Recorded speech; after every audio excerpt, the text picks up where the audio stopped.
महाराजगंज लोकसभा प्रत्याशी बीएसपी के उम्मीदवार ने बताया कि मेरी लड़ाई किसी से नहीं है, मेरी लड़ाई भ्रष्टाचार से है। पूरे बिहार में एक तरफ जातीय समीकरण है और महाराजगंज लोकसभा में प्रत्याशी एक तरफ भूमिहार प्रत्याशी हैं तो दूसरे तरफ क्षत्रिय हैं। इसमें आप अपने को क्या महसूस कर रहे हैं, कहाँ तक महसूस कर रहे हैं? देखिए, नेता तो वही होता है जो कि वर्ग विशेष से ऊपर उठकर जन कल्याण का काम करे।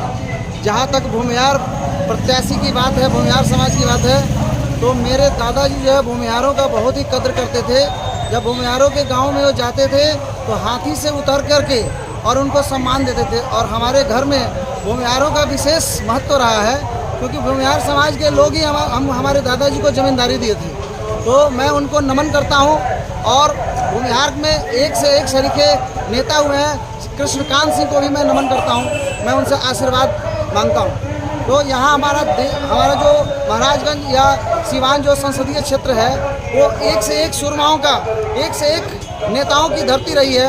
उस धरती को मैं नमन करता हूँ। डॉक्टर राजेंद्र प्रसाद जैसे सरीखे नेता, ईमानदार लोग यहाँ पे हुए हैं जो कि अपने वेतन का एक राशि खर्च करने के बाद पूरे राशि को जो है वो हमारा देश को दान कर देते थे। डॉक्टर राजेंद्र प्रसाद की अगर मैं बात करूं तो डॉक्टर राजेंद्र प्रसाद के भाई महेंद्र प्रसाद जब उनसे ये पैसा मांगने के लिए आए थे कि हमनी के घर चुहता का होई, तो राजेंद्र प्रसाद ये बोले कि सारा देश के घर चुहता ओकर का होई, पहले सारा देश के घर के निर्माण हो जाई, ओकरा बाद हमनी के घर बनी। आपका मैनिफेस्टो चुनाव का क्या है? मेरे चुनाव का जो मैनिफेस्टो है, सबसे पहली बात तो यह शिक्षा, बेरोजगारी और स्वास्थ्य की बात अगर मैं करता हूँ। तेजस्वी यादव जी भी यही कहते हैं। देखिए, सबसे पहली बात तो ये है कि जो आदमी पढ़ा ही नहीं हो वो शिक्षा के महत्व को क्या जानेगा।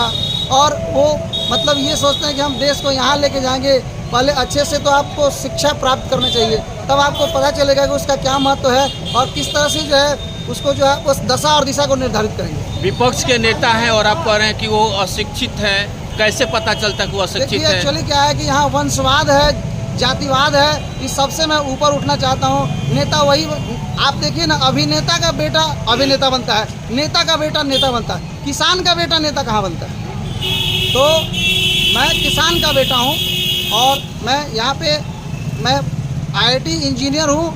मैंने बीटेक IIT धनबाद से किया है और मैं टेक्नोक्रेट हूँ। और मैं चाहता हूँ शिक्षा को सबसे पहले दुरुस्त करना, क्योंकि अगर किसी देश के विकास में जो सबसे ज़रूरी चीज़ है वो शिक्षा है। ये जो लोग मुफ्तखोरी की जो बात कर रहे हैं, 5 किलो अनाज है, जनता को 3.5 किलो मिल रहा है, 1.5 किलो जो है वितरक लोग जो है खा पी जाते हैं। कोई बस को फ्री करता है। एक तरफ तो कहते हैं कि स्त्री और पुरुष समान है, तो फिर आप स्त्रियों को ही क्यों बस फ्री करते हैं? आप पुरुषों को भी तो, बिकॉज वोट तो आपको दोनों ने दिया है।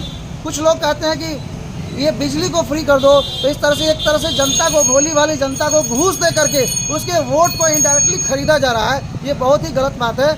मतदान इसको कहते हैं। ये हमारा मत जो है वो दान स्वरूप जो है स्वीकार करना चाहिए। किसी को घूस या इनडायरेक्टली ऐसा नहीं करना चाहिए, गलत चीज़ है। जैसे कि हमारे मोदी जी भी जो है कहते थे कि लोगों के अकाउंट में 15-20 लाख रुपए आएंगे, लेकिन वो पैसा कहीं नहीं आया। दूसरी बात यह है कि जो नोटबंदी जो था वो एक बहुत ही गलत निर्णय था। इससे हमारा देश की जो अर्थव्यवस्था है वो बहुत ही पीछे चली गई। तीसरी बात मैं ये कहना चाहता हूँ कि सरकारी संपत्ति जो है वो चंद व्यापारियों के बीच जो है वो चला जा रहा है, स्टेशनों को बेचा जा रहा है। और इस तरह से जब हमारे पूंजीपतियों के बीच ये सारे जितने सारे सरकारी संपत्ति हैं उनका प्राइवेटाइजेशन हो रहा है, तो वो अपनी मनमानी करेंगे। जैसा कि आप जानते हैं कि एक ईस्ट इंडिया कंपनी जो है हमारे देश को 250 वर्षों तक गुलाम बनाया। अगर ये देश जो है व्यापारी वर्गों के बीच अगर बिक जाएगा तो ये आम जनता के साथ घोर अन्याय होगा।